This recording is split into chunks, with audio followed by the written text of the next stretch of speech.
Afghanistan, history tells us that no outsider could ever rule this barren land. That is why it is called Graveyard of Empires. Whether it was the Great Britain or Soviet or today's superpower America, all of them tried to rule, but resulted in heavy loss of wealth and lives. Apart from their military skills and bravery, poverty is a major issue in Afghanistan. According to a survey held in 2020, about 50% of Afghans live below poverty line, and for every 1,000 newborn children 56 die before their 5th birthday due to lack of medical facilities.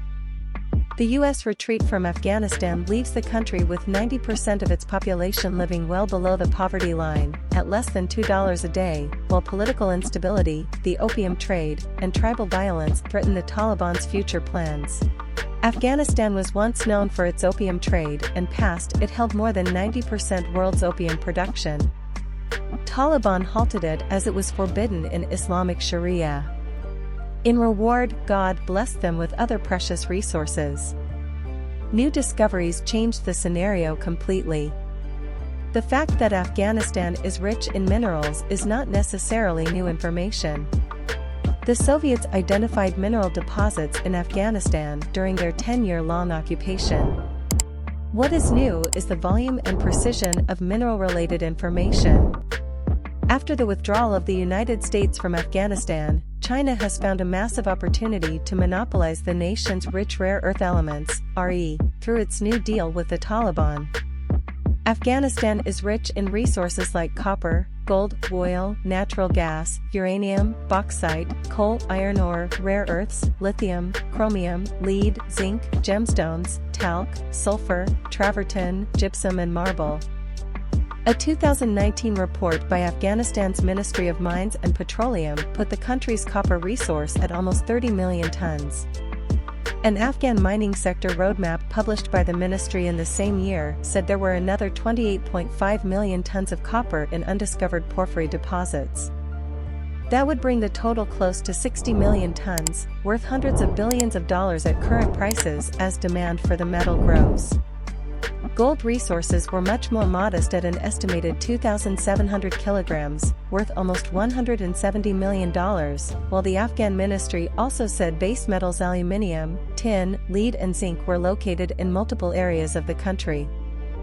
An internal U.S. Department of Defense memo in 2010 reportedly described Afghanistan as the Saudi Arabia of lithium, meaning it could be as crucial for global supply of the battery metal as the Middle Eastern country is for crude oil.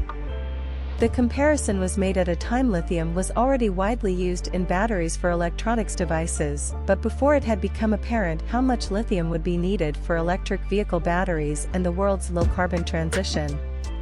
A 2017-18 report from the U.S. Geological Survey notes Afghanistan has deposits of spodumene, a lithium-bearing mineral, but does not provide tonnage estimates, while the 2019 Afghan report makes no mention of lithium at all. The 2019 Mines Ministry report does, however, say Afghanistan holds 1.4 million tons of rare earth minerals, a group of 17 elements prized for their applications in consumer electronics, as well as in military equipment.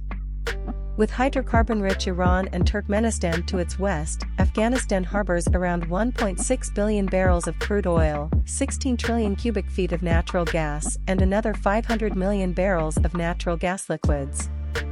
That's according to the 2019 Afghan report, which cited a joint U.S.-Afghan assessment, and implies a value of $107 billion for the crude oil alone at current market prices. Most of the undiscovered crude oil is in the Afghan-Tajik Basin, and most of the undiscovered natural gas is in the Amu Darya Basin, the report said. Afghanistan has historically been a major source of lapis lazuli, a deep blue, semi-precious stone that has been mined in the country's northern Badakhshan province for thousands of years, as well as other gemstones such as rubies and emeralds. The finest grades of lapis lazuli can fetch up to $150 per carat, according to the 2019 Afghan report, which notes, however, that the majority of gemstones mined in the country leave the country illegally, mostly to Peshawar in Pakistan, denying Afghanistan vital revenue. Afghanistan's geological makeup is characterized by diverse mineral resources, with estimates suggesting the presence of vast rare earth mineral deposits, especially in provinces like Helmand and Ghazni. These deposits hold the potential to transform Afghanistan's economy and reduce its reliance on foreign aid. The global rare earth market is currently dominated by China, which holds a significant monopoly over production and supply. Afghanistan's emergence as a rare earth supplier could disrupt this monopoly, altering the geopolitical dynamics surrounding the minerals trade and reshaping regional power dynamics. The extraction and processing of rare earth minerals offers substantial economic opportunities for Afghanistan, including job creation, revenue generation, and infrastructural development. However, realizing these benefits requires significant investments in technology, infrastructure, and human capital, while navigating issues such as corruption and governance. According to estimates, apart from oil, Afghanistan is estimated to have $1 to $3 trillion worth of rare earth and other minerals.